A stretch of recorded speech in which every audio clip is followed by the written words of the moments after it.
আসসালামু আলাইকুম সবাইকে স্বাগতম আমার আজকের ভিডিওতে। বাজার থেকে একটি রাজহাঁস আনা হয়েছে। রাজহাঁস রান্না করার জন্য প্রথমে আলুগুলো তেলে ভেজে নিয়েছি।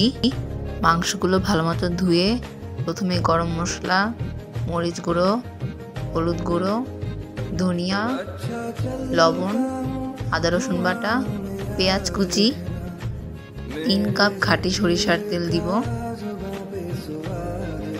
তেজপাতা, দারচিনি, লং, এলাচ সব ধরনের মশলা দিয়ে ভালো মতো মেখে নিব।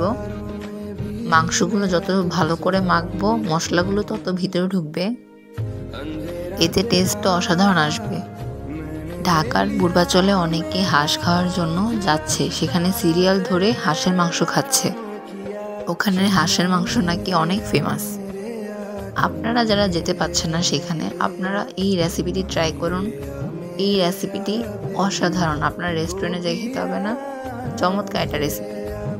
মাংসের কালার দেখেই বুঝতে পেরেছেন হয়তো রেসিপিটি অতুলনীয় হয়েছে। রেসিপিটি ভালো লাগলে বন্ধুদের সাথে শেয়ার করুন। আমার চ্যানেলটিকে সাবস্ক্রাইব করে পাশে থাকা বেল আইকনটি ক্লিক করুন। আমার ফেসবুক পেজে ফলো দিয়ে পাশে থাকবেন।